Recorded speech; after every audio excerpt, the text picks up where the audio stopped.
o'clock. Welcome to our presenters and welcome to today's meeting. I would like to call today's meeting to order at 4 p.m. Eastern Time. Thank you all for being here this afternoon.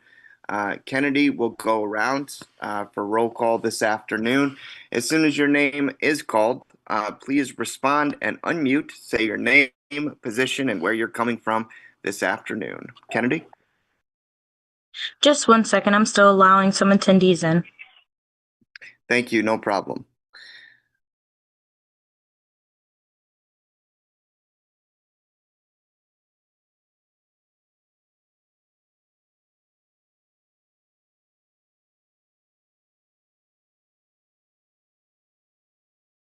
But with that, folks, just want to remind everyone that today's meeting is going to be broadcast live on CTN Cable Channel 16, AT&T Channel 99, and online at a2gov.org/watchctn. And to speak at public comment today, please call toll-free 877-853-5247 or dial 888-788-0099 and enter meeting ID 919-8673-1455.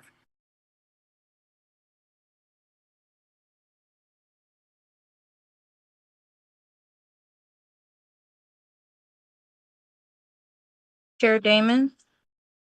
Yes, good afternoon. This is Zach Damon, Chairman of the Commission on Disability Issues, coming to you from Ann Arbor, Michigan, Washtenaw County.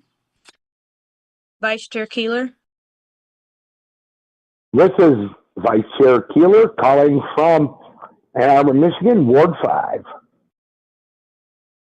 Commissioner Mozak? Good afternoon. This is Kathleen Mozak, Commissioner, calling in from Ann Arbor, Michigan. Commissioner Gossage? This is Alex Gossage, Commissioner, coming in from Ann Arbor, Michigan. Commissioner Hawkins? Commissioner Conrad? Hi, Annika Conrad from Ann Arbor, Michigan.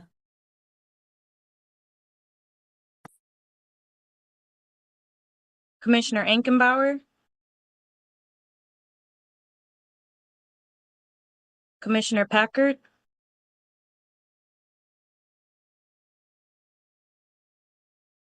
Commissioner Solomon? We have a quorum.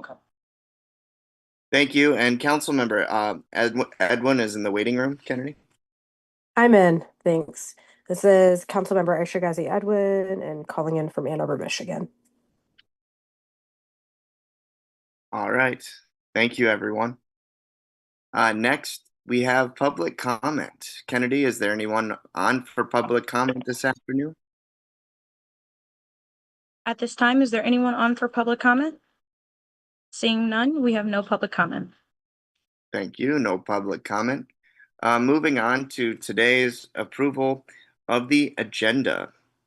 I have no edits or amendments. Is there a motion to approve today's agenda? I'll approve. This is I'll Kathleen. move to approve. I'll second. All right. All in favor of approving today's agenda, please unmute if you are a commissioner and say aye.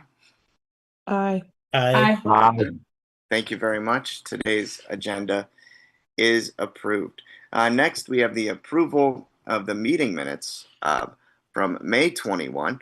All of you who received, all commissioners rather, who received the agenda electronically should have received that, and the minutes were added into that agenda. If there is no additional items for the meeting minutes at this time, is there a motion to approve the meeting minutes for May 21? This is Kathleen. I'll motion to approve the minutes. Okay. I'll second. All right. Larry seconds. Thank you. All in favor of approving the meeting minutes from May 21, 2025, please unmute if you are a commissioner and say aye. Aye. Aye. Aye. Thank you. The meeting minutes are approved. All right. Next, we move down to the city personnel report with Kennedy Cummings. Kennedy? Hi, everyone. No update or report today. I know we're getting ready to go on summer recess, so if any of you all have any questions or need anything, feel free to reach out for me. And that's all I have. Thank you, Kennedy. We do appreciate your efforts with us. Next, we have the City Council update with Councilmember Aisha Ghazi Edwin. Councilmember, the floor is yours. Hi, Zach. Thanks so much. A few updates. I have talked to Commissioner Alex Gossage about the housing list database, and I think that that is something that Kodai has really been wanting. And I understand that you guys received a presentation during the last meeting that unfortunately I couldn't attend due to being sick. But I think that it is worth us talking just to city staff about the possibility of getting those conversations started again, which Alex and I will begin to engage with, and we will provide you all with an update. Um, in addition, I've heard some feedback from Commissioner Annika just about the inaccessible kind of the missing accessibility features of the comp plan, and I think that is an important issue. And as the comp plan, for those of you who don't know, it's a visioning document for the city in regards to potential zoning and planning changes, but it doesn't change zoning in and of itself. But accessibility being incorporated into it is important, and that's something that I hope to bring up to planning staff. I've gotten some input from Annika, and if the rest of you have any input, please feel free to email me, and I can pass it along. And then I reached out to new public service director Jordan Roberts today and asked if he would be willing to come to a future meeting, and both provide a presentation kind of for the goals of public works, but also to hear out some of our concerns around inaccessible infrastructure, including but not limited to, lack of kind of adequate snow removal on sidewalks. So those are some updates. Thank you, council member. I mean, even though it's going to be getting pretty hot here throughout the summer, snow is definitely something that we need to keep on our forefront of thought as we get into the fall and winter. So thank you very much for that. And if you do hear anything about like the Snow Buddies program or any snow removal program as well, please feel free to keep us informed. Yeah, Snow Buddies is a volunteer-based and run program, and so the issue with that is like accessibility isn't guaranteed, right? Like accommodations or assistance are based upon availability of volunteers, whether or not people participate, and that is not really acceptable in my opinion. And from what I learned last year from talking to Public Works about snow removal is that conversations and ideas have to start earlier than the budget season, which now will be next April. So, us talking about this with them and then thinking about budget allocations that could be proposed next year. And then also, proposing initiatives that could get started this winter, I think is important. Agreed. Thank you very much. I- I appreciate that. Sure. Thank you. Larry, did you have a comment? Sure, did. Yeah, I did. We've tried the Snow Buddies before, and since they're volunteering in local neighborhoods, they're also kind of hard to coordinate for a citywide Right. sweep. Yeah. And all Yeah. their equipment is, I think, donated or it's donated or bought cheap or something. So they do their neighborhoods and Yeah. it's difficult because of the volunteer basis of the program. Right. Right. Yeah, that's something that I've heard, and I think fundamentally the city has to put money behind it, an initiative like this, and also it needs to be, in addition to have maybe a specialized, task force or initiative that might help residents with disabilities with clearing. I think there also just widespread needs to be more adequate clearing in general. Um, so it's something that we should talk about with him, as well as sidewalk gaps and other, access concerns that we have when he attends. So I'll keep you all updated when I receive email back from him. Thank you. Absolutely. Commissioner Mozak, you have a comment? I actually do. As we're moving forward, council member, I'm thinking, how can we also partner with the senior community? I think that pairing our voices together would give us a stronger base of support. Yeah, I think there's like a variety of ways that we can advocate for the senior community. I know that, Commissioner Crossage, your organization is receiving funding from Medicaid, which unfortunately is being, cut. So we can hope that you'll still receive it for a nursing home diversion program. I think that us talking about with the city about the like alarming rise in housing insecurity and homelessness of older adults is something that has to be a continued priority, and that's also a conversation we should have with the county, right? Because the biggest demographic increase in homelessness right now is among people over 50. So like, how are they doing outreach? How is street outreach changing? Our diversion programs, all of that, long-term care facilities, are they accessible? So I think that's a really good point, Kathleen, and I think that we should have a broader conversation about older adults related to all these different service areas, right? Alex, I don't know if you want to add anything or anyone else. This is Alex. I think it would be great to partner with the more communities that we can partner with, the better. And this is a pretty I think the aging community is a pretty natural partner in so many different ways. Similar needs, similar wants, similar. So I think it's a great idea, and I would definitely agree. And I think there's a lot of groups out there who would be more than happy to connect and collaborate on common issues.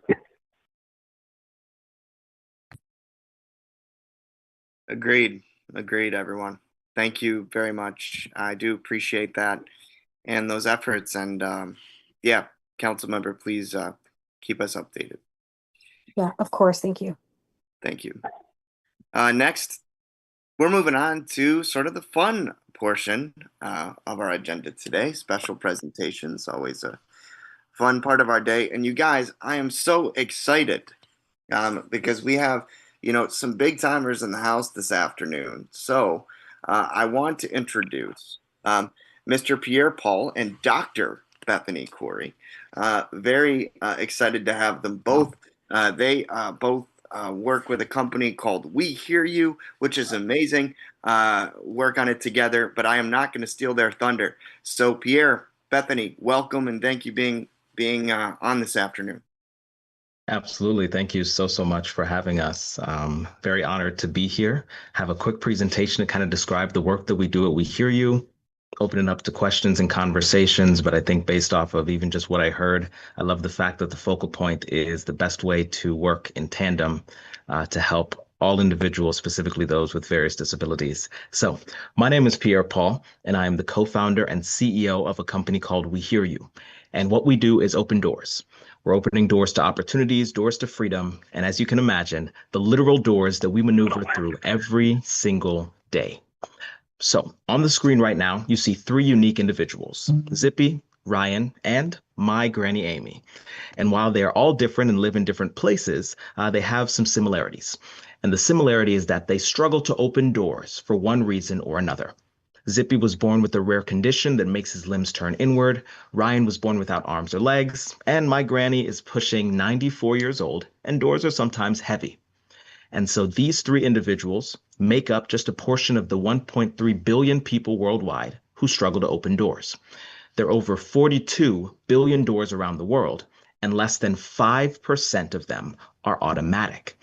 And so the reason that this is heavily because of how expensive it is to make a door automatic, the infrastructure that it requires to make a door automatic, and the regulations surrounding it. So we wanted to solve this problem. And we created a device called the Hero Door Opener. The Hero Door Opener is currently the lightest automatic door system in the world at about 5.8 pounds, and it has the power to make virtually any door automatic in less than 15 minutes. Our device doesn't function through hard wiring, so it's perfect for historic buildings, and it works with a plethora of different options. Like all good heroes, you need a few sidekicks. So we made sure that the hero could be opened using voice activation on a phone, using a key fob that can either attach to an individual's mobility device or just be placed on their keys, and it still works with a conventional wall button. The video that you're seeing on screen now is of Zippy with one of our Model 2 versions of the hero. We placed the hero on his back patio door. He put a fob on his chair, and this video showcases Zippy opening a door for himself for the first time. And this is the beauty of accessibility, right? A device that is easy to install and really gives the freedom and autonomy back to the specific individual. From there, we identified that even those 5% of doors that are automatic still could be taken to the next level. So we created a receiver that can make those doors that are already automatic function via voice activation on our app or via fob so that individuals can open the door from 15 to 20 feet away. And when the door starts to close, they can either repress the button or re-say push so that the door is not hitting their chair on the way in or the way out. And so the video that you're seeing here is of Ryan in Vegas utilizing our device, which was placed on a United Access facility. And he's just saying, "Hey, Siri, push." And then he's maneuvering his chair through the door after opening it from 15 to 20 feet away. Some of our supporters that have made this possible, in the startup world, in the accessibility world, in the political world, the governmental world, collaboration is key. And so a lot of my team are Bradley University graduates. And in addition to that, Victoria's Secret Pink and the Jed Foundation teamed up to award Bethany, my co-founder, Dr. Corey, $25,000 for our work in accessibility and our work with the Hero Door Opener, because they realize that individuals with disabilities often tend to struggle based on isolation in our society and barriers to then enter and experience the world. In addition, Halcyon and Busch Stadium, organizations who have our technology, who are working with us regularly, the Arch Grants in St. Louis, the University of Illinois, Chicago, providing mentorship and guidance, and the list goes on and on. This is the core team here. Bethany just graduated from the U of I with her doctorate in human resource development. I'm currently a PhD student at the University of Illinois in disability studies. So I'm specifically studying disability studies and working in the assistive technology unit. I have my master's in nonprofit business leadership and my bachelor's in political science. Bethany has her MBA from Bradley and her bachelor's in marketing. Jamal Stevenson is our sales lead. He has national sales background in Chicago, and he got his bachelor's in criminology. And then Mark Sample is our technical officer, over 40 years of experience in mechanical and electrical engineering, just to put into perspective our core team. From there, our larger team, this is another kind of smaller snapshot, but our larger team comes together with a plethora of different experiences. When I had the idea for this device, Cardin Wyckoff and I, who is a scholar and an advocate in Atlanta, we teamed up to figure out how we wanted to best collect the data and actually quantify what was needed by the community. From there, in Peoria, Illinois, we reached out to businesses, we reached out to individuals, a part of different communities, whether it was muscular dystrophy, spinal stenosis, and we collected real feedback with the community and then built on top of it. Sabrina on our team has quadriplegia. So to showcase the beauty of innovating, when we first created our device, we placed a large fob on the back of Sabrina's headrest because she uses her hair to maneuver her chair. After testing that out for a while, she said, "This is great, but can you imagine if I could just say push?" So we got building on the app to allow for voice activation that works with screen readers, that works with various voice to text technologies. And that's just, I could spend the whole presentation talking about my amazing team. Dr. Vineet Shah, orthopedic surgeon in Chicago, realized that after he does his work, he's watching his patients struggle to leave the building. And then Dr. Colwyn Headley, as I know him, that's my big brother. He is a professor at Stanford University. His work replenishes stem cells to make the human body healthier when certain cells have started to die. So in terms of the work that he does, he is doing groundbreaking work to help make the world better, specifically for individuals with various needs. So when people ask us why we do what we do, our answer is simple. It is because we hear you. Thank you so much for your time. I'd love to have open dialogue and just talk through any questions or answer anything that you guys might want to know. Thank you so much, Pierre. I mean, what an amazing presentation. Thank you so much. And we will open it up to a few questions, but I want to let everyone know that we will limit it to a few questions. But then if there are additional questions for Pierre and Bethany about their products and presentations, happy to follow up with them and get connected. Kathleen, I see you have your hand up. I do. Thank you so much. I have never cried during a presentation before. I'm going to be really raw about this. Thank you. am so grateful that there is you and your thoughtfulness and the team that you have developed. This is a huge issue for myself as a power wheelchair user on the daily. And it's so hard. We get advocacy fatigue, right? I mean, there's only, you have to live your regular life, but then you also have to advocate for yourself. And doors that are just too darn heavy, we do have weight limits under the ADA, right? But then you have to write about it. You have to share it with the company you're trying to get through their door on. Am I only going to that company once? And so to know about something like this is just not just for my generation, but all the generations that are to come. It's so very exciting. Yes. I do have one question in terms Yes. of cost. Is the cost so putting in a door that has to be hardwired and all of that, I imagine that yours is not as cost prohibitive. Yes, absolutely. So first and foremost, thank you for sharing that beginning piece of your testimony because it is so real. It is not only your real experience, but it's so many individuals' real experience. So thank you for that vulnerability. And then cost is one of the major areas in which we came into this space. We recognize that to make a door automatic right now, specifically with the traditional hardwiring, let's say you spend $2,000 to $4,000 on the actual device, then the electrician to hardwire into the building, assuming that you have the infrastructure needed, there's another $2,000 to $4,000 on top of that, making it anywhere from $4,000 to $10,000. And if you're looking at revolving doors, which are the bane of my existence, that's like $15,000 to $20,000. So the Hero door opener right now is priced at $1,750, so $1,750, and it can be installed by yourself in about 10 to 15 minutes. We are looking to decrease the price as we ramp up our scale in production, right? So the more that we're able to make, we're able to then find different avenues.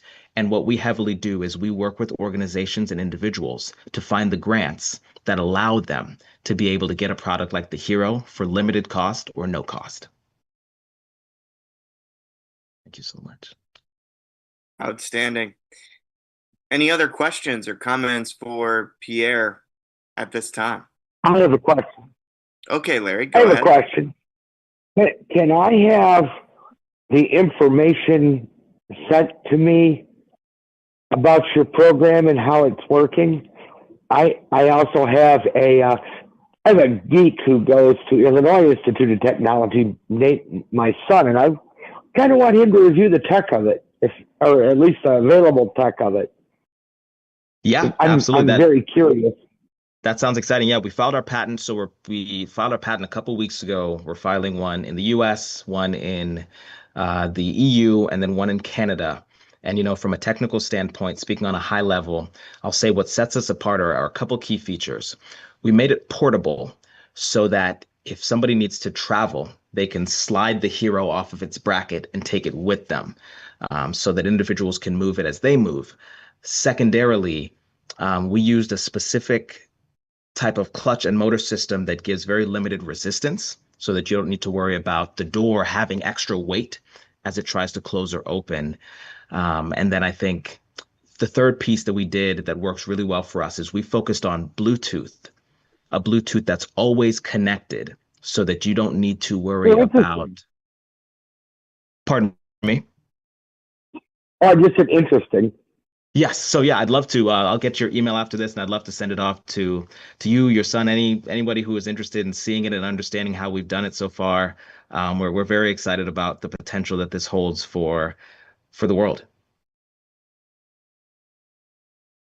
Absolutely. Anyone with one last question for Pierre at this time? Well, Pierre, I just want to thank you so, so much, my friend. Always a pleasure to see you. Congratulations on all your success and wishing you much, much more. Please keep in touch. Yes, please send any information over that you can, and I'm happy, Larry, to get you that information as well. And Pierre, I can connect you and our Vice Chairman, Larry Keeler, also. Perfect. Thank you all so much for everyone on this panel. Keep doing the amazing work that you do. And if you ever need anything, do not hesitate to reach out to myself or my team. We love the work that you guys are doing. So thank you. Thanks, Zach, for having us. Sure, and really quick for all the viewers and people on, could you just say your website? Yes. So it is wehearyouopensdoors.com. Wehearyouopensdoors.com. Nice and simple. Wonderful. Thank you so much. Really appreciate it. All right. Next, we have a presentation with the University of Michigan School of Social Work, and we have Kate on the line. So, Kate, welcome. Thank you so much for joining us. I really look forward to hearing all of you guys. How are you today? Doing very well. How are you? Oh, doing well. Excited to hear all about what you guys are doing. Good. Can I just jump in? These are my former students, and I just want to say thank you, Kate and Jessica, for being here. And, their project has a significant accessibility kind of angle, and I'm glad that they are sharing it here today. Yeah. Good to see you guys. Yeah, you too. So I'm Kate, and I'm here with my classmate Jess, and we wanted to bring some information about students with disabilities services in Ann Arbor Public Schools and the experiences that we have seen play out either through our volunteering or through conversations that we have had. So in our class, we were told to pick a topic in Ann Arbor where there needs to be a solution. And so Jess and I both have experience working with kids with disabilities. And so we wanted to talk about Ann Arbor Public Schools and how those services. And so we have a presentation to share with you all. We also have a recording of when we presented this to our class, which we're going to utilize because we don't have all of our group members with us today, but hopefully that will be able to be good and effective. And also we wanted to recognize that while we don't have a permanent solution for this issue, especially regarding the lack of funding, we wanted to communicate this information to a different group of people. We tried to communicate with the PTO, and they didn't have a lot of background knowledge on special education, and so we kind of had a blockage there. So we are looking for different avenues of people versed in disability rights to communicate this with and further this.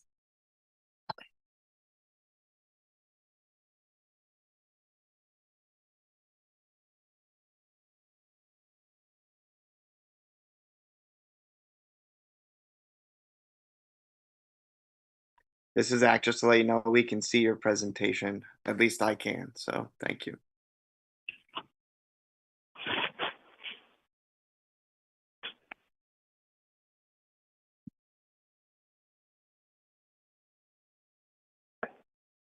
Sorry, did you say you could not hear it? No, I was saying we could see it, but I just didn't know if there was any sound for the recording. There is, yes. Let's see if I'm able to figure this out.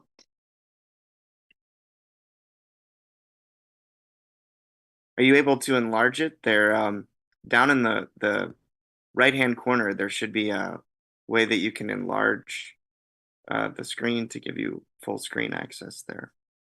Yes. There is audio involved, so I wanted to see. That would be nice.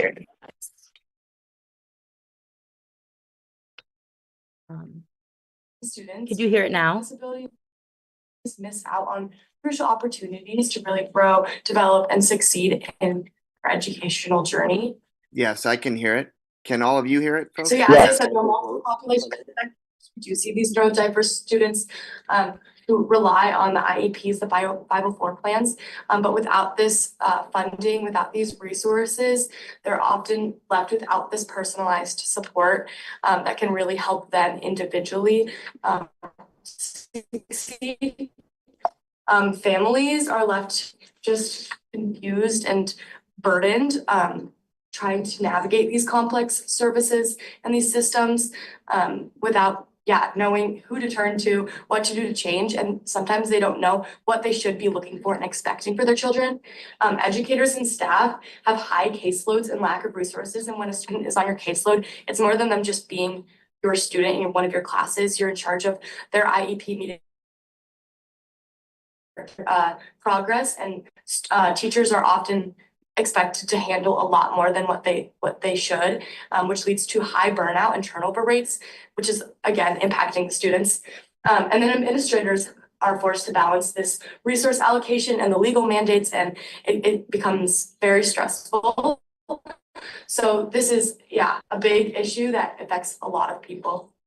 Yeah, and then before we kind of got into our urgency, we wanted to express some of our important guiding values that we really kept in mind when creating this whole project. Just overall equity and inclusion. Every student, regardless if they need more help or time, should deserve a quality education. And we just really those that can hold back students, specifically with disabilities. We also want to empower parents and families to really stand up and support their child because most neurodiverse students can't express it themselves.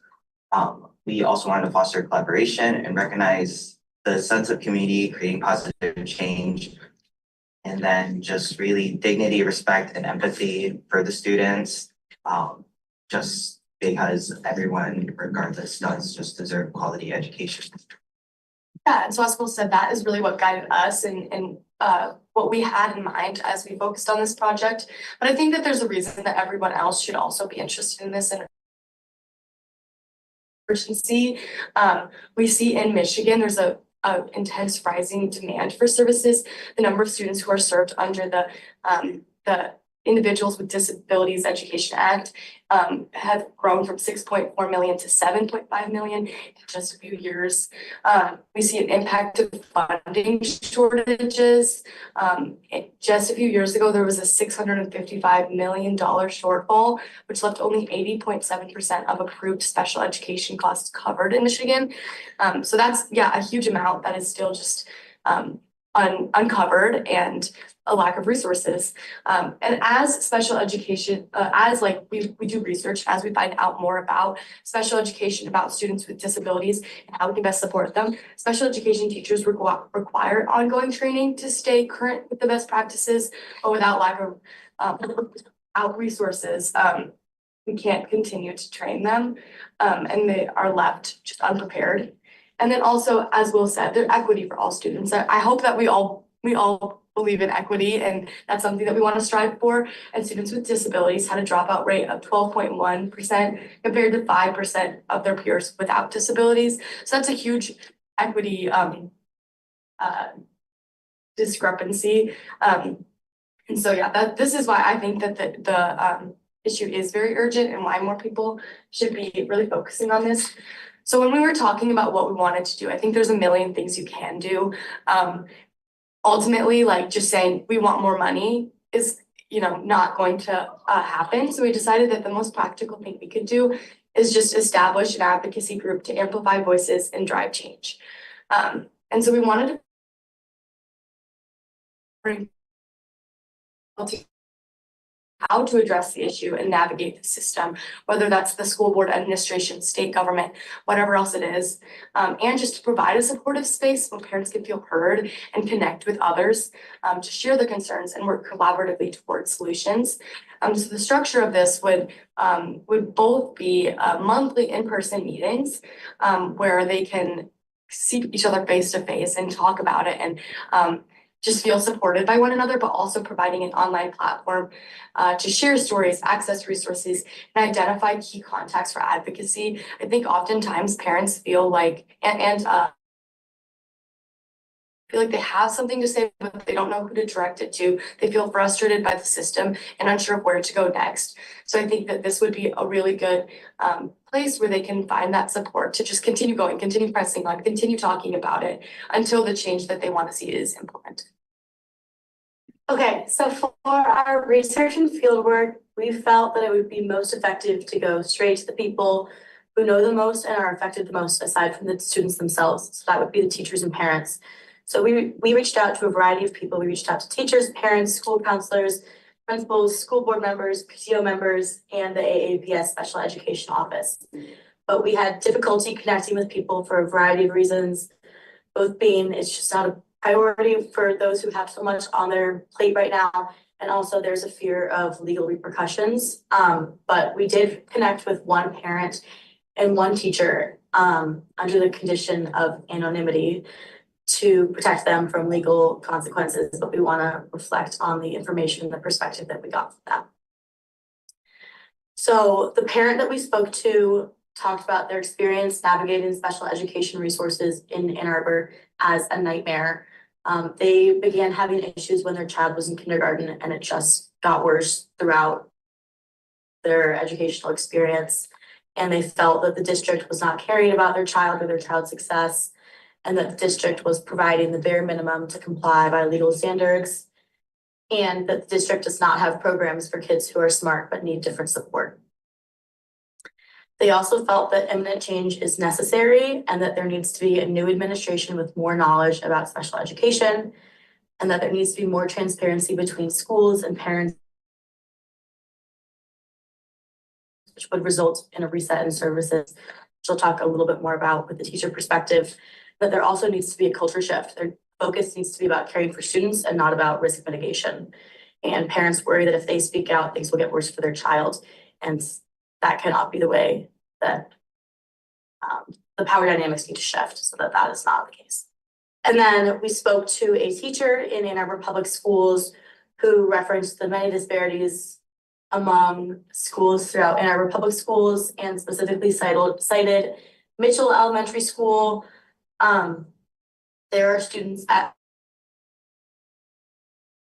school who are currently receiving virtual services because they do not have enough staff to provide in-person instruction. And there are also inaccessible services. So there are some students who there's not enough in-person instruction. So there are some services that are being provided throughout the summer as compensatory services, but these are inefficient and burdensome to the parents because the parents become responsible for transportation to and from such services. And then, as we talked about, there's a major lack of funding. This is even more so relevant now, but there's been a lack of funding for years, and the district is unable to hire necessary students to succeed.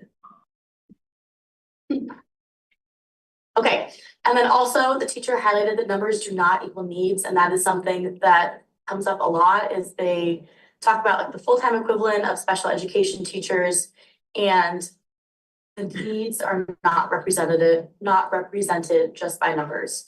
The level of impact is not being considered when allocating funds and resources. And as I mentioned before, there was a lack of transparency between schools and parents. The teacher referenced that parents should come to the school and see what their child's day looks like and if their services are being met. Because oftentimes, because of the high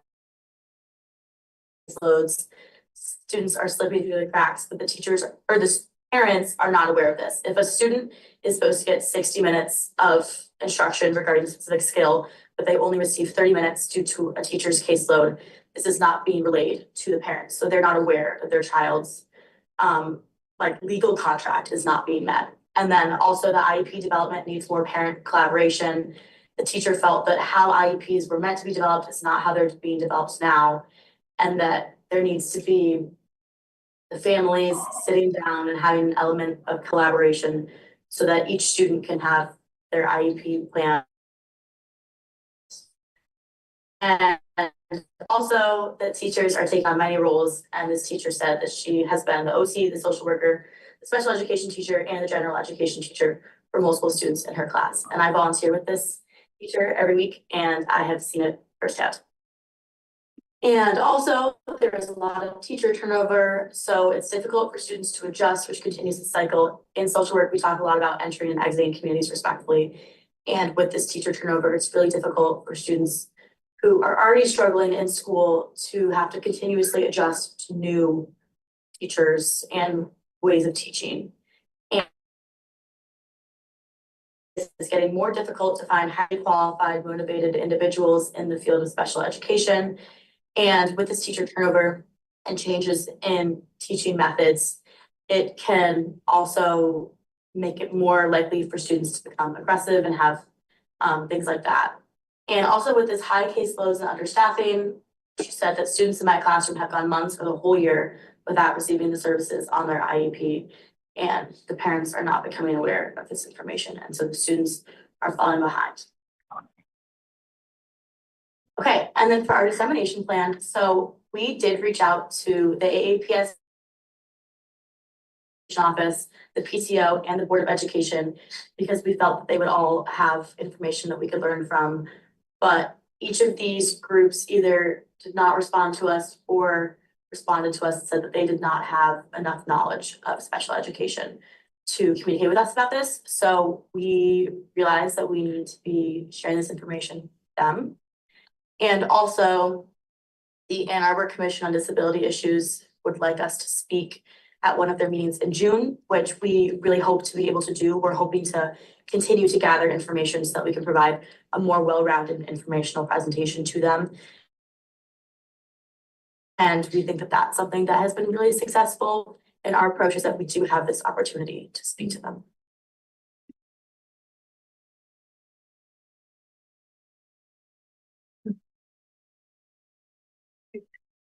Okay, so next is our forces for against change. So we created a forces for change. Sorry, Kate, that's the music there. I do apologize. No, don't worry. Yeah, that's hilarious that there is music for that, by the way. But I'm so sorry. I hope that we didn't cut off too much of your presentation, but because we have other things to cover on our agenda, I just wanted to know how many more slides do you have? Sorry, I'm trying to figure out how to get the audio to stop playing, but that's actually the last slide that we were going to cut it off at because we wanted to be respectful of everyone's time. So that's totally fine. Okay. Did you, okay, I didn't know if you wanted to just present it or if we're okay. Jess, do you mind starting while I try and figure out this audio? Yeah, so I'll just talk about it real quick. Let me pull up the slide. So our last slide was just talking about the forces for and against change. So I'll just quickly run through what we had on each side just to save time and stuff. But in regard to our advocacy group that we're proposing, the forces for change would be the parents and children in need of the special education services. Obviously, they would be the strongest contenders within this group. And then we also have city council and board of education members, just depending on where they stand, that could go either way. And then teachers, counselors, and special education staff would be a strong part of an advocacy group, and they have the most experience and the most input. And then lastly, we have advocacy organizations and nonprofits. And then forces against change. Hold on. We have budget shortfalls. We talked a lot about that throughout the presentation. That's something that's hard to avoid and things like that. And then we have opposition from general education parents and board members and council members, and then federal administration cuts, and also just the stigma against mental health and disabilities in this time, unfortunately. But yeah, that was the last of what was going to be shared. Thank you. I do appreciate that. First of all, very enlightening presentation. I really am grateful for all the research that you've done. Personally, from what I've seen, and by the way, I do apologize to the viewers and to all of you. I noticed my connection was choppy, so I just turned off my camera for connection speed. Yeah, a lot of this I think really brings to light a lot of, good information, but also a lot of the same challenges. And I'm curious for both of you, what were some of the solutions that you found with some of your research? Did you guys come up with any solutions or things that could be done in the future to, eliminate some of these obstacles? Yeah, Kate, it looks like got removed as a panelist, so I don't know how that handles, but I will answer the question while she tries to figure that out. Looking at solutions, I think that was the biggest obstacle and why we want to propose an advocacy group, because there isn't a one size fits all solution for this sort of things, and there's so many different sides and so many different pieces, and we felt that um a group of parents and students and teachers continuously working at this issue in the spaces where they can speak and have their voices heard and figure out ways in which where they can put their impact and have stuff like that is what might be the most impactful for the issue. But overall, there isn't necessarily one solution, and I think that was the hardest part of this project after doing all of our research. Right, exactly. I'm curious if any of the other commissioners have any comments or questions for Jessica or Kate at this time. Commissioner Gossage. Hello, and thank you for making this presentation today. Do you guys have any asks of us? Are you sharing this purely for informational purposes? Are you looking for additional information? We would love additional information or suggestions of avenues we can go down, kind of like Kate said at the beginning. We hit a lot of roadblocks in the beginning of when we were trying to reach out to people, of people not getting back to us or being afraid to speak or saying they weren't knowledgeable enough. So we're just really looking for anyone who has information to share or has ideas or stuff like that, just to get the ball rolling. Okay, with that said, then if I'll give you my work email address. It's alex@dnwml.org. I'd be happy to talk with you guys. Education is not my particular area of strength, but there are several organizations in the area that I could point you in the direction to. That would be great. Thank you so much. That. Yeah, sorry I got kicked out. And sorry about everything with the presentation. But yeah, so we would love kind of direction with where to go. I feel like we going into this knew that special education services in Ann Arbor public schools and in public schools in general are a problem right now. But when we got specific quotes from parents and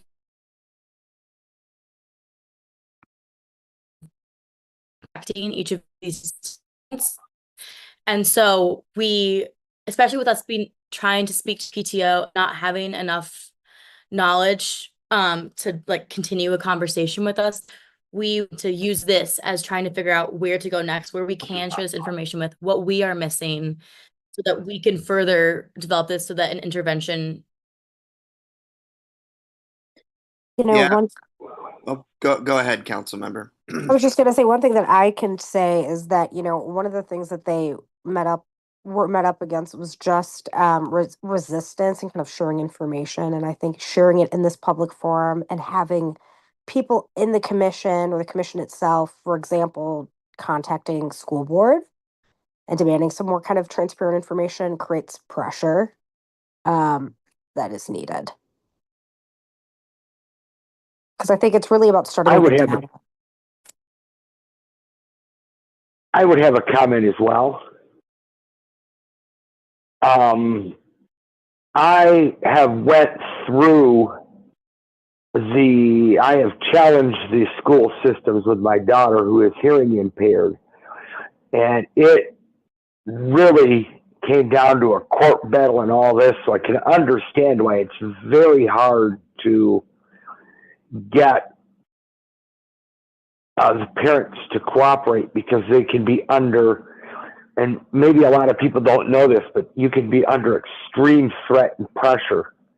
We actually had to eventually send our daughter up to Flint to do this, but we had reporters following, trying to get into the meetings. We had people telling us to be quiet, and we had to advocate. It's very difficult. So I can understand why a lot of parents don't don't want to come forward to share any information. It's going to be very difficult. Yes, exactly. And thank you for sharing your personal story. The fact that people are worried that sharing their experiences could result in further stigmatization for their child in schools is really concerning. Yeah, absolutely. Yeah, I made this point because a lot of, I would imagine the average person who hasn't sent their kids through school or here or whatnot probably thinks, well, yeah, it's not as bad as all that, but yes, it is. So, I want to just keep things moving along here too. But Jessica, Kate, I mean, please feel free to reach out to me as well. I think, I can give you also some good resources that I think might be helpful in terms of, special education advocacy.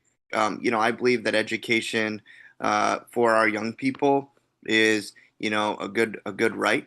I believe that everyone should have access to education to learn skills that they need to be independent and to be as independent as possible, in my opinion. So I feel very passionate about it. And then as somebody who grew up with a disability, and who was born with one, I know firsthand how hard that journey can be. And so, I'm with you. And if I can help you and give you some resources, happy to do so as well. Thank you so much for this platform and for everyone's time. We really appreciate it. Yes, thank you. Absolutely. Thank you. And feel free to follow up. Thank you. All right. Moving on to the next presentation, we have the Washtenaw Library for the Blind and Print Disabled presentation with Katie Monkevich. Katie, good afternoon. Hi, everybody. Thank you for having me. Before I get into the things that I'm going to highlight today about what's going on at the library, I wanted to thank the Commission for coming to Visions 2025. It was a great day. We loved having you all there, and it was so nice to be able to see everybody. We got a ton of good feedback, and we're really, really excited to do it again next year. So we'll see you all at Visions 2026 next June. And as soon as I have that date, I'll let you all know when it's going to be. But right now we have some other things happening at the library. The big one that we've got going on right now is the summer game. That will be going all summer long at the Ann Arbor District Library. You can use the library this summer to find codes, solve puzzles, attend events, and earn points towards awesome AADL prizes, courtesy of the Ann Arbor District Library and the Friends of the Ann Arbor District Library. You don't even need a library card to play. You don't even need to come into the library to play. We've got this huge game set up online and it's a lot of fun. So visit play.aadl.org for more information and to get started with that. A couple of other events. We have Intro to 3D Printing. That will be on Tuesday, June 24th from 5:30 to 7:30 at the Downtown Library in our secret lab. If you're interested in learning about 3D printing, join us for an informative program about the hobby itself and the library's resources for 3D printing. The session will allow for questions and answers, and you will be able to print a small object to take home. We also have Taste and Tell, Lux Poetica, experiencing flavors and fragrances in modern poetry. That's on Wednesday, June 25th from 6 to 7:30 p.m. at the Downtown Library in our fourth floor program room. Passages in poetry that reference flavors and fragrances draw us into the sensorial experience and imagination of the writer while shining a light on our own. This is especially true of modern poetry that embraces the prosaic in place of rigid codified forms. The use of a shorter format and the immediacy it offers facilitates identification, catharsis, insight, and universalization. I knew I was going to mess that word up. I practiced it a bunch, but those things that are typically encountered when reading novels. This is especially true when a flavor or fragrance referenced in a prose poem is linked to the reading experience. We'll explore these phenomena at Lux Poetica, where participants will taste and smell ingredients using professional sensory evaluation techniques derived from perfumer and flavorist training prior to reading related prose poems.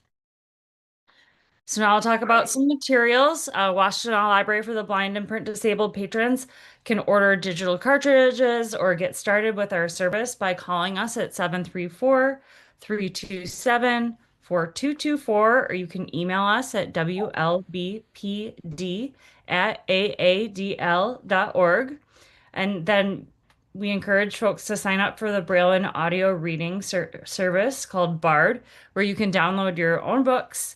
You can visit nlsbard.loc.gov or call us and we can assist with your application and tell you more about that service.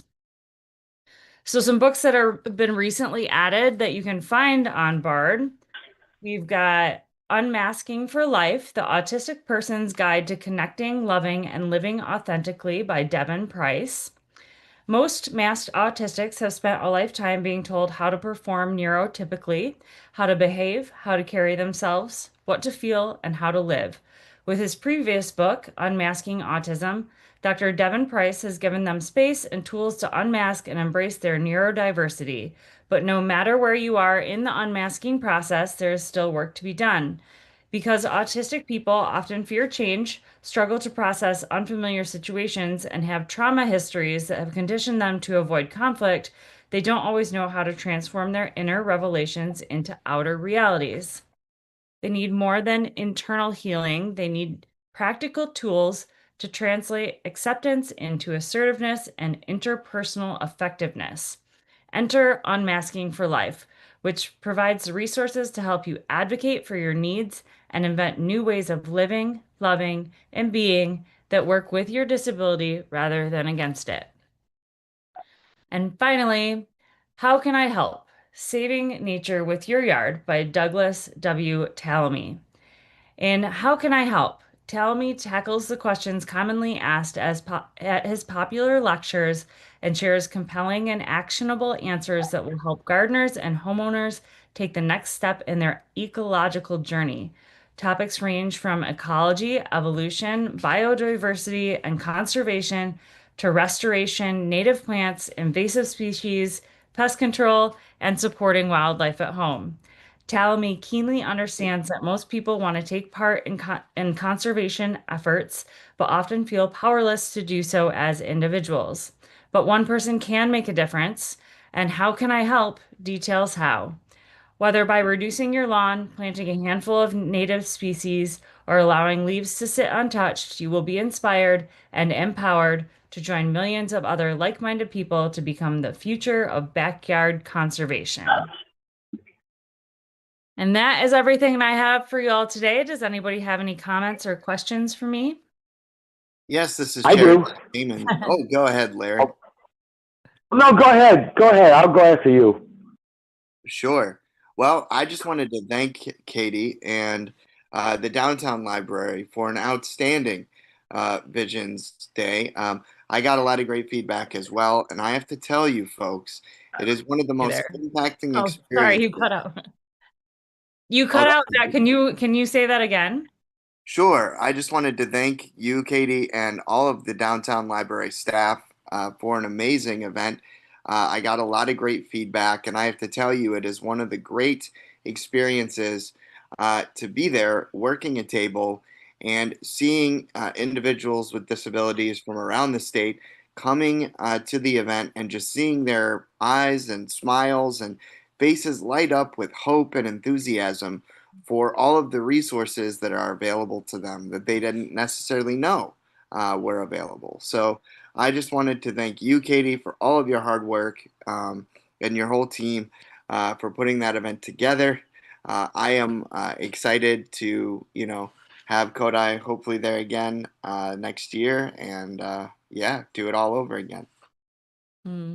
Thank you so much. It's so nice to know that you're out there in the crowd offering a smile back to the people who are coming to the event and making them feel comfortable as they traverse all of the different vendors and everything. So thanks again for being there. Appreciate it. Sure, absolutely. Vice Chairman, go ahead. Who, us? We had a presence there? Well, I thought it was great too. Of course, I always know a lot of people that come down and I go talk to them. And I did leave the table a lot, but believe me, I was talking about the commission and everything else too. But I would like to spend, I would like to thank the vendor. I would like you to thank the vendors this time. The hot dogs, of course, were great, but the best Chicago dogs around at this point. But also, I watched them while I was down there. I kind of paid attention to them, and they were very, extremely helpful with everyone. They would bring your food out to the table if you asked them. They would tell you how much everything was, and they were just amazing.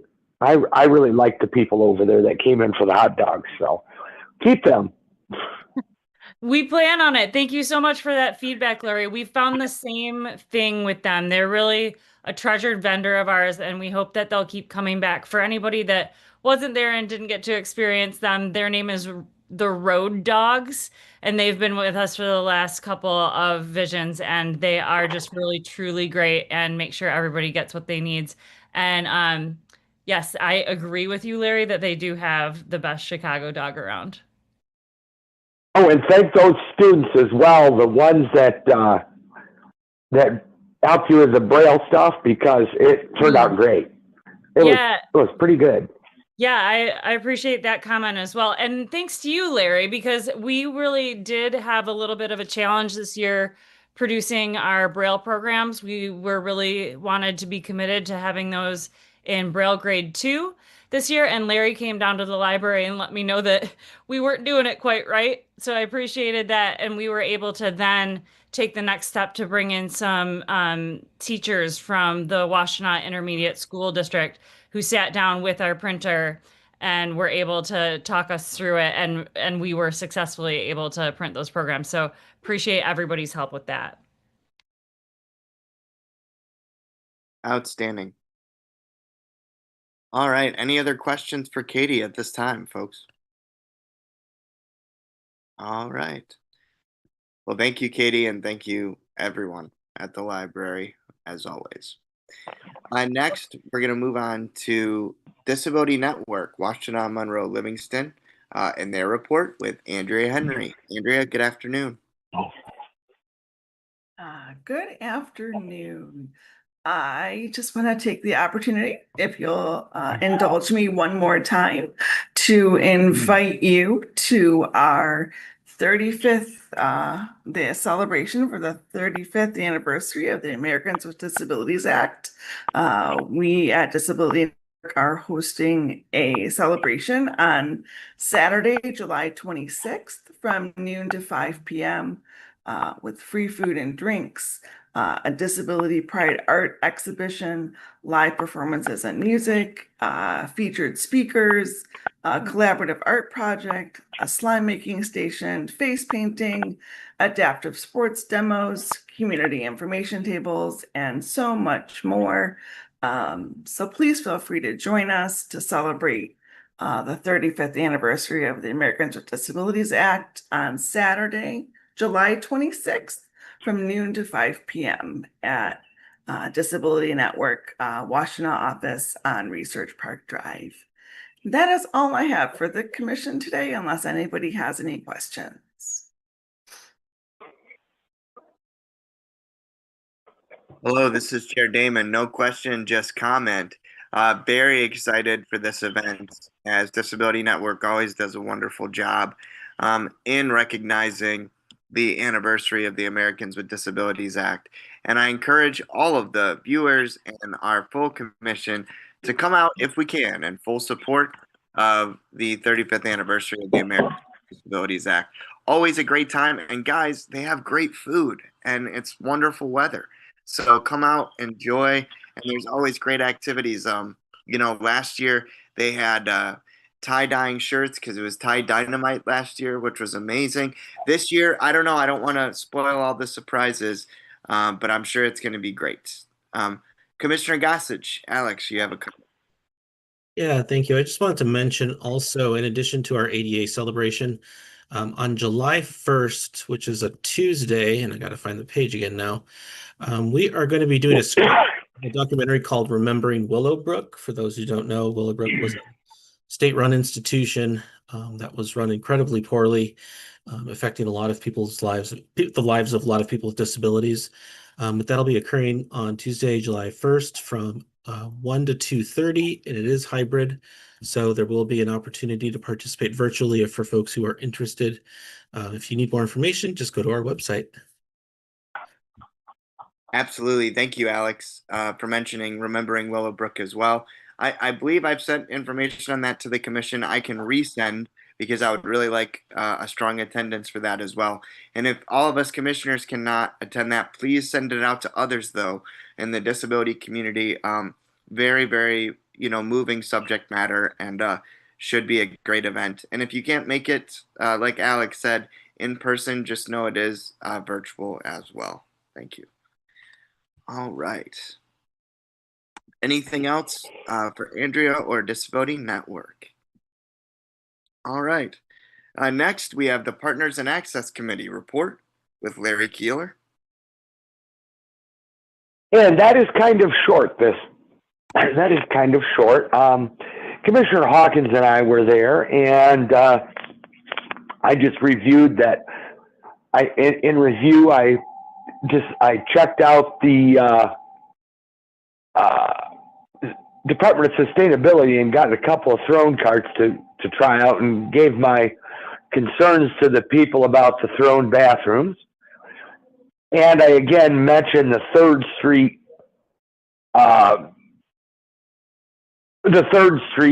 stairs again, and still haven't got any answer there.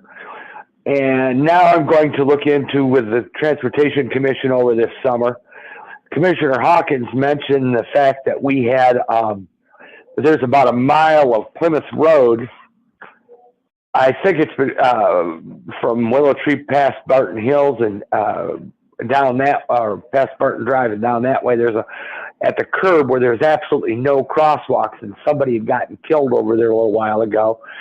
She wants to see if they can put in a crosswalk or two down there so that people don't have to go so far to try to cross the street. And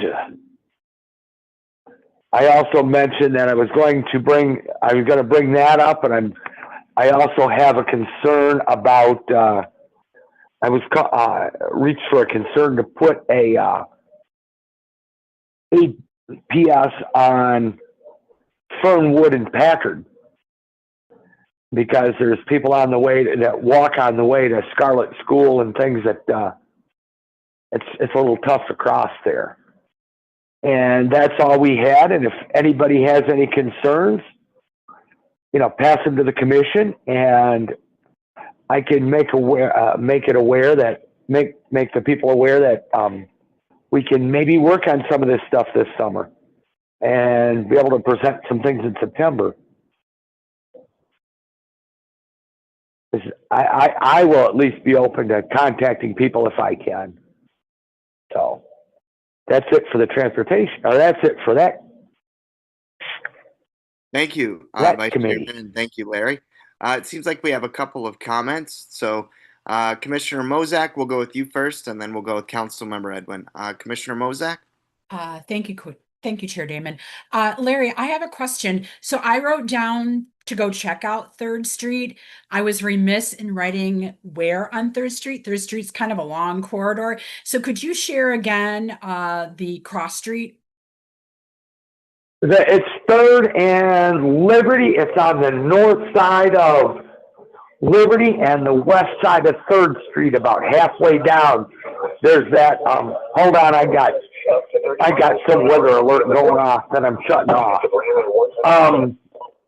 And so it's like right across from the Lutheran church down there on 3rd Street. Great. About halfway up the block, northwest side, I guess.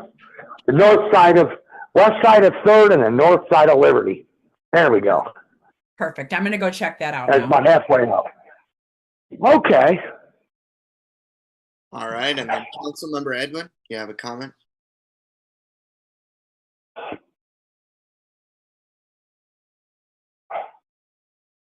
Hi, sorry, it just took a second to, this is This is Aisha. Just took a second to lower my hand. So these are all really great, Larry, and I hate to ask you to do something else, but if you could email me these, and then what I can do is I'm planning to meet with the public service director soon. So that I can also bring these up and I can advocate or look at, could this be an amendment of some sort or something like that? Is that possible? Okay. Yeah. Okay. Yeah, it's possible. Okay, great. I know you've can brought do this up that. before.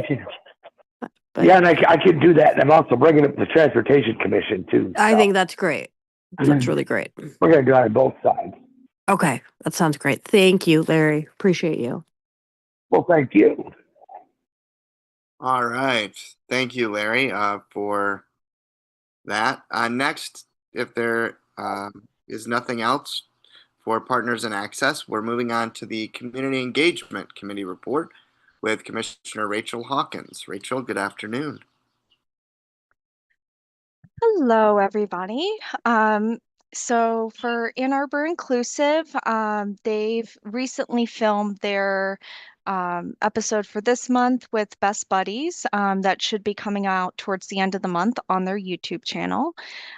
So more to come from them soon, but that was the latest update I have. And it looks like they would also be interested in seeing if anyone from the commission would be interested in hosting Ann Arbor Inclusive in the future. So that is also another opportunity that people may have access to if they'd be interested in taking on a larger role with Ann Arbor Inclusive. Sure, Rachel. Just to clarify, is so Claire from Disability Network is stepping down. Melissa's email did not say that. She just said she said just side note, would you all have an interest in hosting Ann Arbor Inclusive in the future? So I don't know if that's on a short-term basis or on a a long-term basis. So I'll respond to her and just let her know that we're discussing it. But anyone can reach out to me or Zach if there's any interest in that explicitly. Yep, sure. Thank you, Rachel. I do appreciate that update. And thank you to the Community Television Network, to Disability Network, and to, all the people that have worked on Ann Arbor Inclusive thus far to keep it moving, keep it going.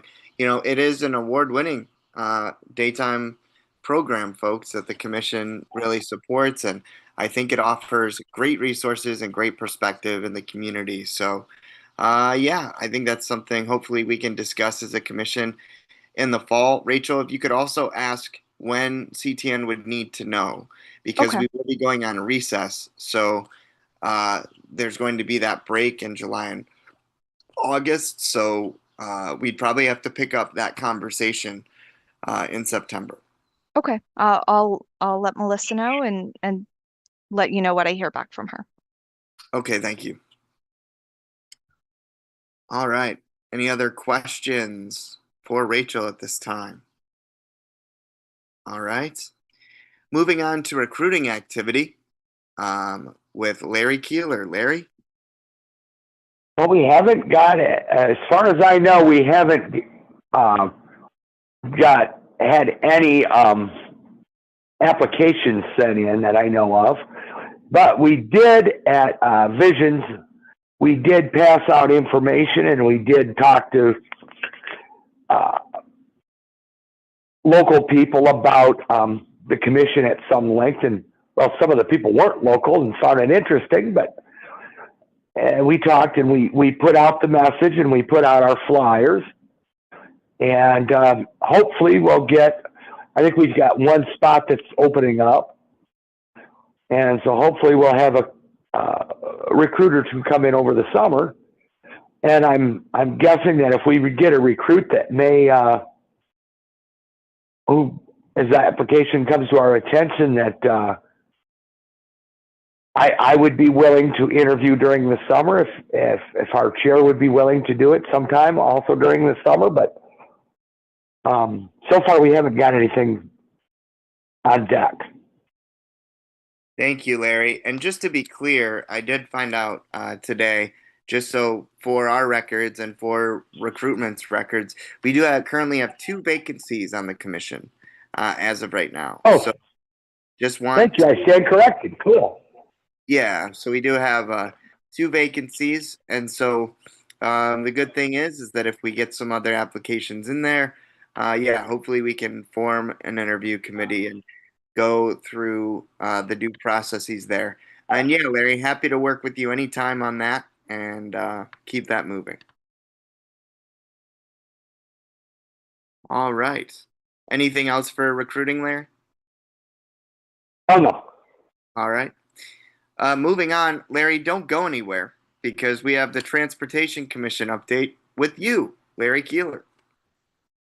Well, there wasn't much that I tried to pretty much take notes of anything that concerns us, and there wasn't much. We did approve the making of a subcommittee for next year to present policy suggestions to City Hall, and they talked a lot about the comprehensive land use plan, which I'm seeing part of over here next to me, which doesn't have so much to do with transportation, but in this case, building.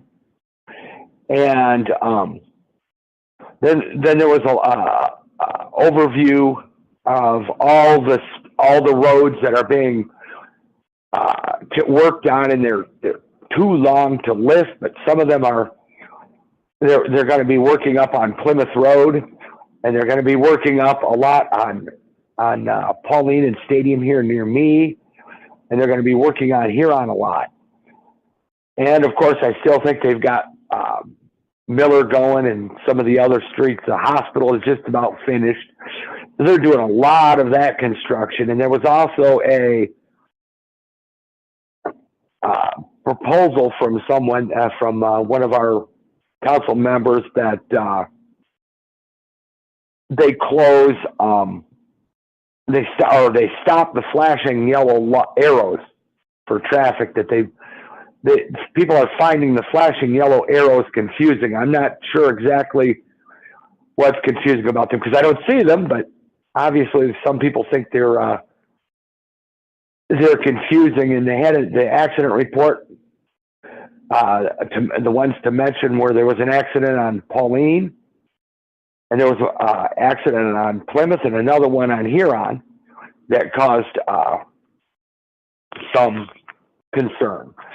So the next meeting is tonight on CTN at 7, and also I will be attending, but I'll probably make either short notes or no notes for June or July. I may make short notes if something concerns us, but in August I'll write a full plan of notes because that's when I'm gonna, September is when the meeting is. So the report should be a little bit longer in September, but not a whole lot. And any transportation concerns that the commissioners have, and if you want to be something being taken to the Transportation Commission, contact me and let me know, and I'll take it there. All righty. Thank you, Larry Keeler. We do appreciate all your work that you do on the Transportation Commission. Next, we are moving on to the University of Michigan Council for Disability Concerns meeting update with Commissioner Matthew Solomon. Matthew, the floor is yours. So the committee met last week on June 10th. Unfortunately, I was unable to attend because of another scheduling conflict I could not resolve. The meeting minutes are usually circulated after the fact. I have not yet received them, but as soon as I do, I can pass those on to Kennedy for inclusion in future minutes. My regrets and apologies. No, you're a busy man. Thank you, Matthew. Oh, Kennedy, you had a comment? Nope. Oh, okay. And then Matthew, I wanted to know any update on the Neubacher committee. Do you have all you need for that particular committee, or are you not sure?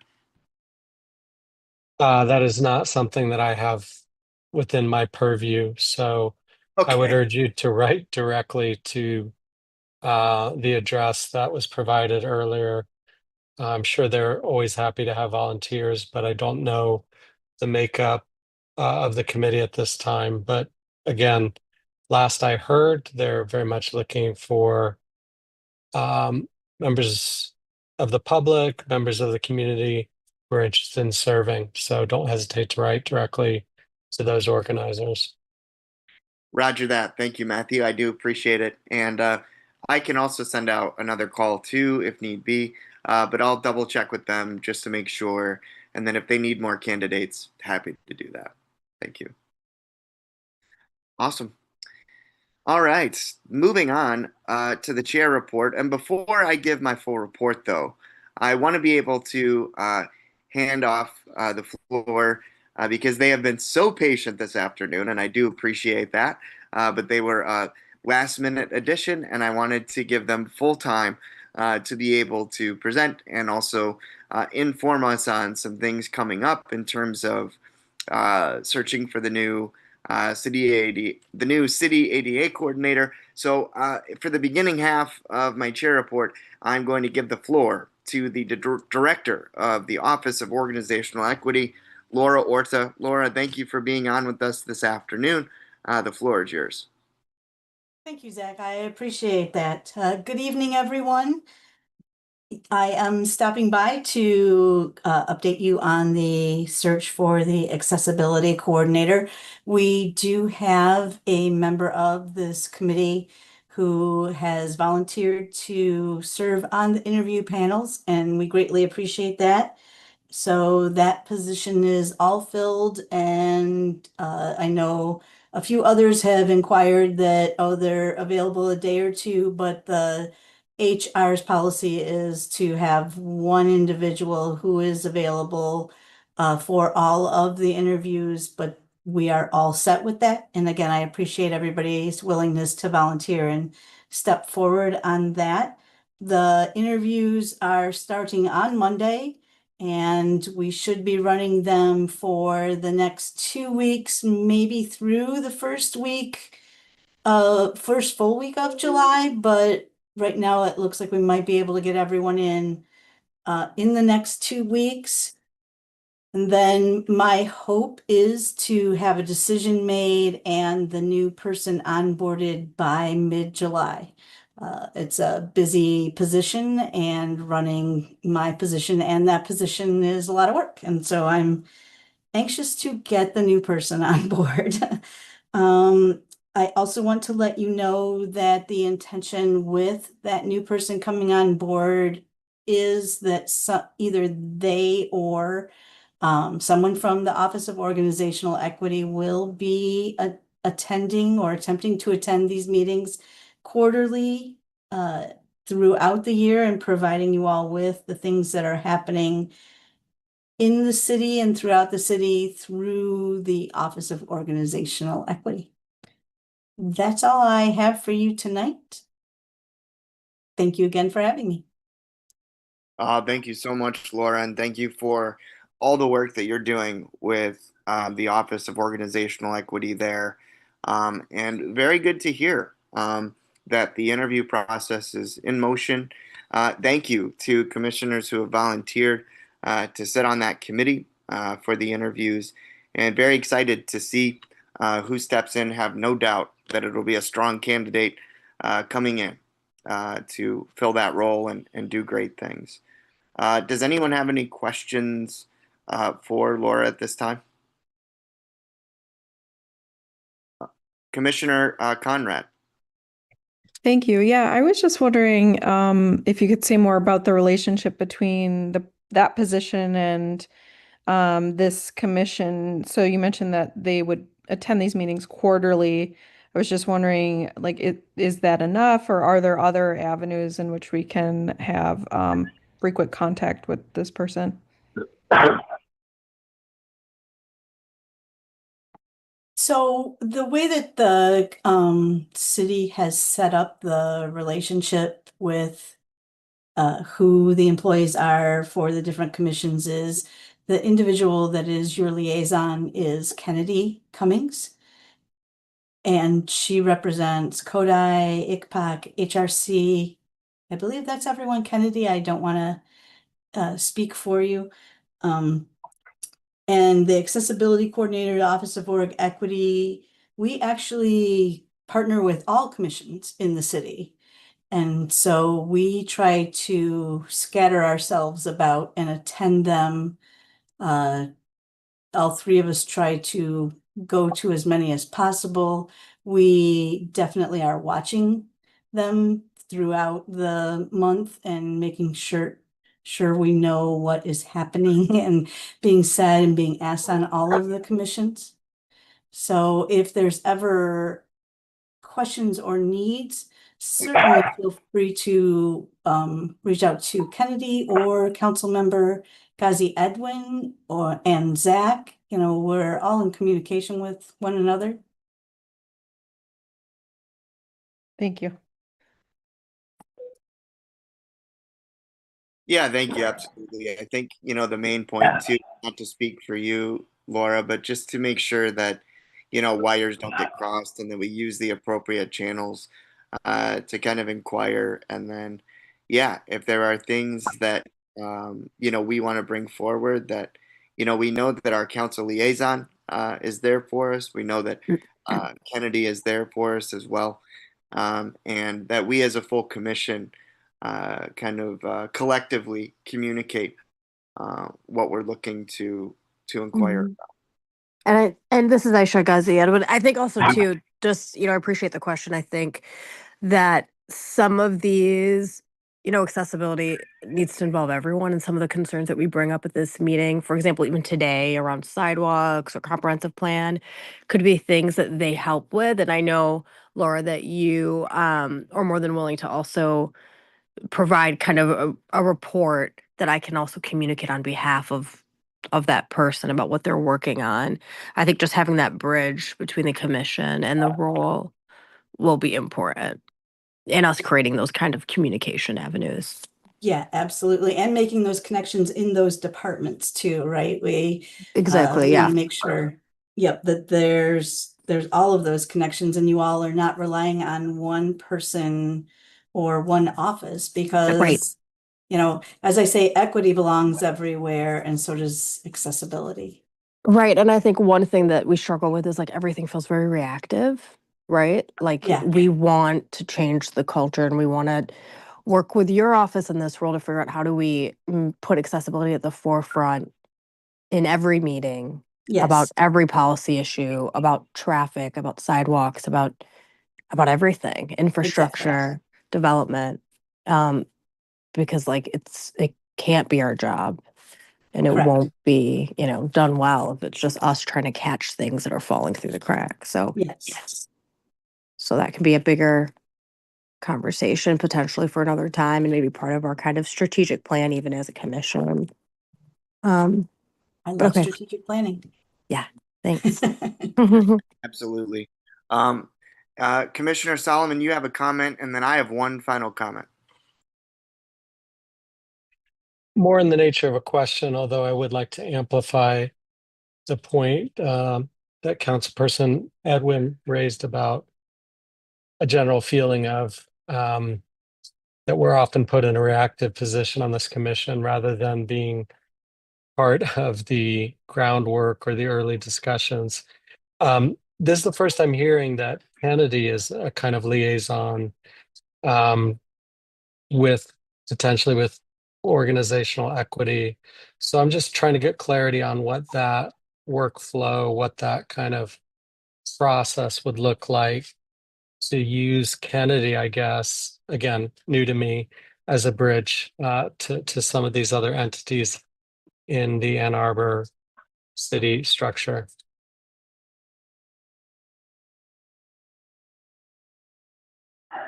Yeah, this is Zach. I can speak a little bit to that. So basically, Matthew, we're just trying to streamline communication.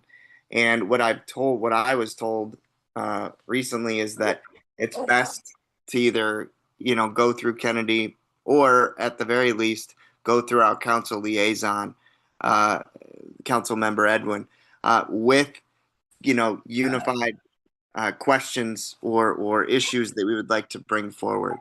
And so that is, the most specific answer that I can give in terms of going forward into the fall, is that is that we want the communication, streamlined so that it's not like, each commissioner is reaching out to all different factions of, the city and, things are getting, compartmentalized.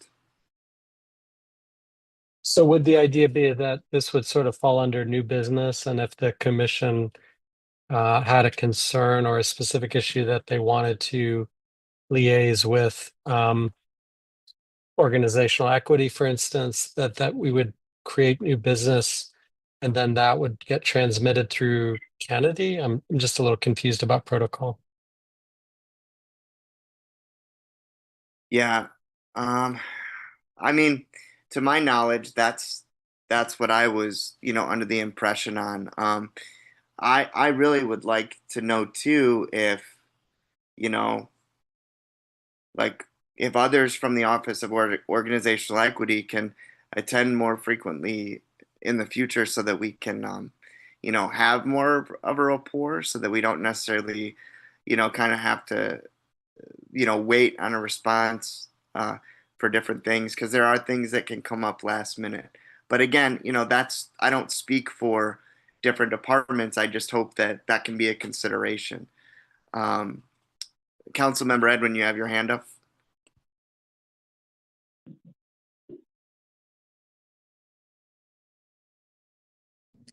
Hi, this is Aisha. Sorry, it takes a minute. Um, yeah, I think that if that is something, Laura, that could be considered because one of the other things I'm thinking about too is just the duplication in the system.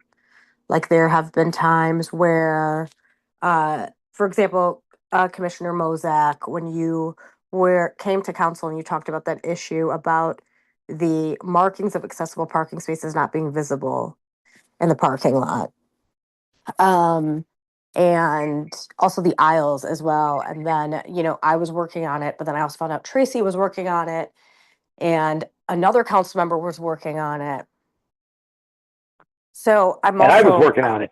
And yeah, Larry, you were working on it. And so I'm also wondering about like how do we build rapport, whether it's someone attending more frequently or whatever it is, so that there isn't like duplication in systems or whatnot. Yeah, I mean, and that's one of the questions that, or one of the last comments that I actually had, council member, was Laura, I was just going to ask you, and please note, these are just questions. It's not an oral exam or anything. But I just wanted to know, once the city ADA coordinator, is selected, will they have an audience with us? Will they be introduced to us in sort of a formal setting? And then, yeah, would it be someone from your office that could attend, our meetings more frequently? Because as it stands right now, and I'm just stating for the facts, is that it's in the job description of the city ADA coordinator to attend Kodai meetings. So I just want to make sure that somebody from that office can attend.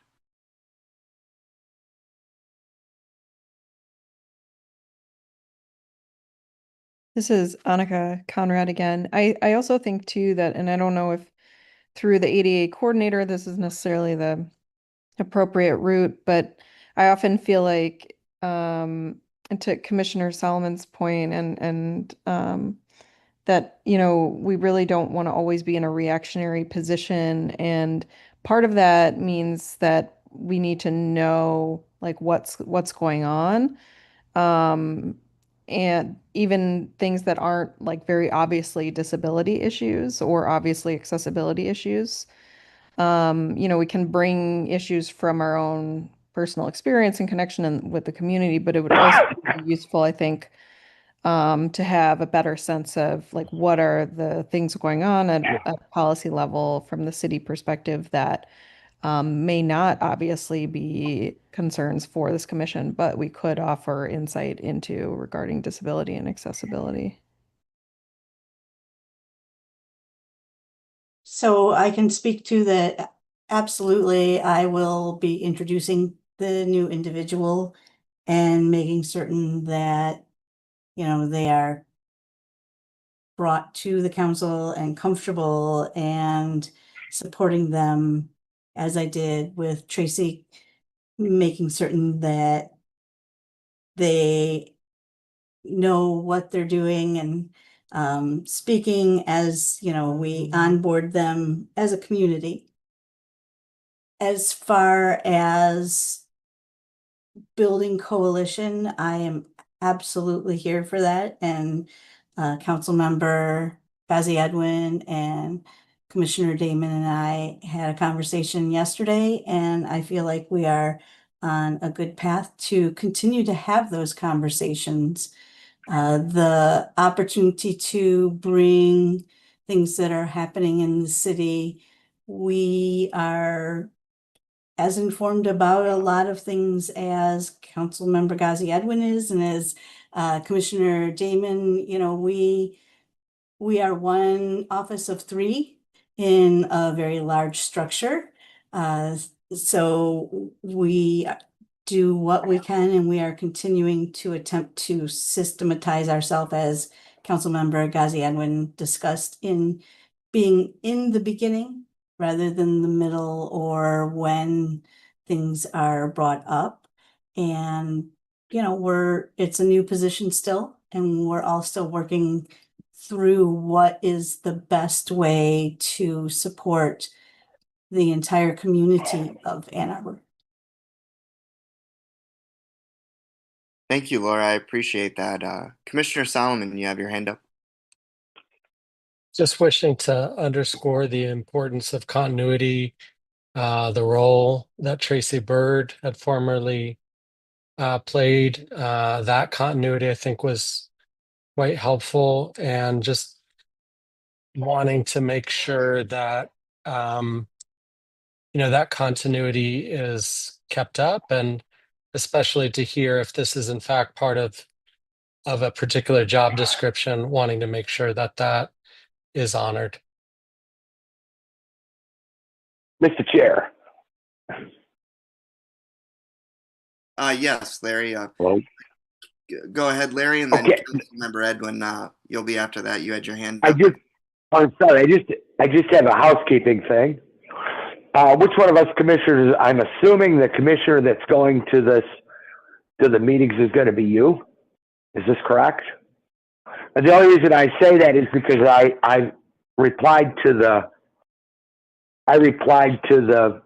Kennedy's email, and I just want to make sure it was not me, so I didn't miss something that I should have been to.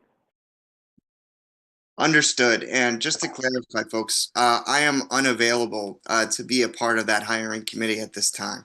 So it will be a different commissioner. And it is not you, Okay. Commissioner Keeler. Okay, it is not me. Because I did reply, and I'm like, anytime's good, and then I didn't hear anything, and I heard a commissioner was picked. So I'm like, okay, then I better make sure that it was or wasn't me. I appreciate that.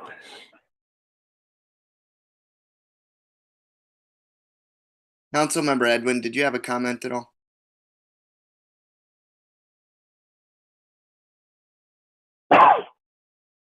This is Aisha. I just, one final thing that I'll say is, Laura, I appreciate you, sharing about, so some of the things that I can do around policy, just like decisions are, I could definitely share and ongoing policy issues.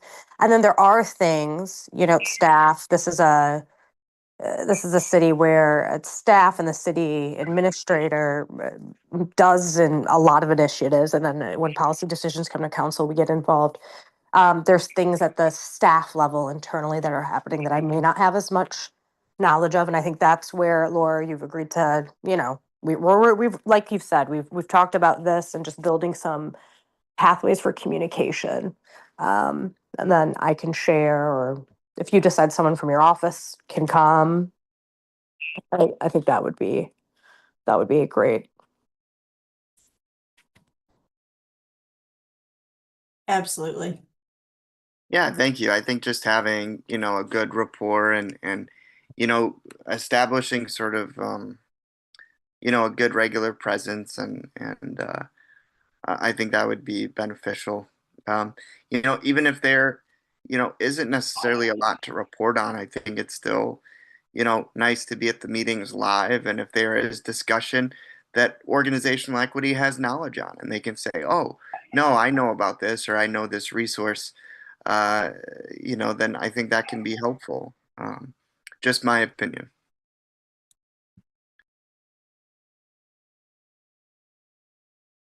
All right. If there's not anything else on this topic, I want to be conducive of time and just finish up my chair report, if I may. So, as the Disability Network alluded to, go ahead, Larry. Did you have a comment? Oh, I had done. I didn't Okay. say anything. As Disability Network alluded to, they do have their ADA celebration. I hope all of us can attend that coming up. Also, I wanted to make us aware that all of us are invited to the second Miller Family Open Track and Field Meet on June 28th, 2025. That's being put on by the University of Michigan Adaptive Sports and Fitness Program. That is going to be at the U of M Track and Field Stadium most of the day. I believe events are going to be starting around 9:30. Spectators are free to enjoy free ice cream and other giveaways from the supporters. It is going to be a hot day that day, but I have to tell you, from my experience last year, it was an amazing event. I got to meet some incredible adaptive athletes from all around the country, and even some Paralympic athletes that were on Team USA. And it was nice to enjoy some good cold ice cream on a hot day. So I know not everyone can attend, but I really encourage our commissioners to support the adaptive track and field team, as well as University of Michigan Adaptive Sports and Fitness. And I will make sure that information gets forwarded to all of us. And then I also wanted to encourage all of us to attend another event coming up. If I may do just some shameless promotion. So as you guys know, I am a filmmaker and producer by trade, and so my most recent documentary that I did for the Ann Arbor District Library, entitled "Resilience Revealed: Ann Arbor's Disability Legacy," which is a film that I've worked on for the past year. That is having a pre-premiere small casual event and premiere on Sunday, July 27th at 6 p.m. at the Ann Arbor Downtown Library on Fifth Avenue. It is a very exciting film, and I have to tell you, it features some great interviews with, some stars of the film, even that are at our meeting today. So very excited for that, and I hope all of you can mosey on over to the library to see it. And then just to let you know, if you can't make it over to the library for that event, which I will send along the details, please know that there possibly will be a larger screening event in the fall, hopefully at the Michigan Theater, but we are in the planning phases for that. Other than that, that is all I have, but I just want to wish all of our commissioners and everyone on our commission an amazing summer. It is a pleasure and an honor to serve with all of you, and I hope that we all enjoy our summer, and that is my chair report. So next, we're moving on to any old business. Kennedy, do we have any old business today?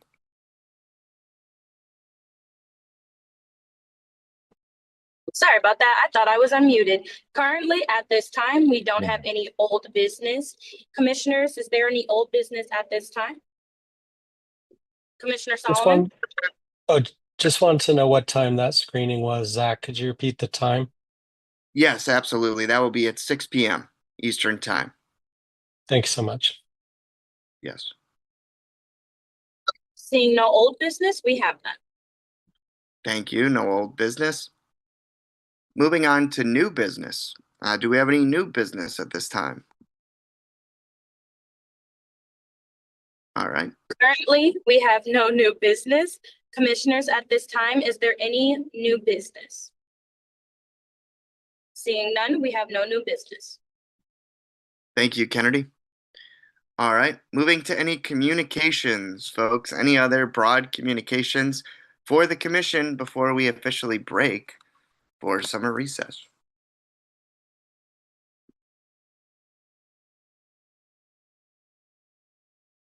Kennedy? I just wanted to wish everybody a happy Juneteenth tomorrow. The city will be closed for the holiday, and I just wanted to say happy Juneteenth. Yes. Happy Juneteenth. Absolutely. Thank you, Kennedy. All right. With that, it is 5:45. And do we have a motion to adjourn? I would move to adjourn. You move to adjourn. Thank you, Larry. Is there a second? I'll second. Thank you, Lori. All in favor of adjourning this meeting, June 18th, at 5:45, Aye. please unmute and say aye. Aye. Aye. All right. Somebody We does just adjourned, again. everyone. School's out for the summer, in the words of Alice Cooper. You guys have a good one. Thank you to the City of Ann Arbor, to CTN, and all of you, and we will see you in September.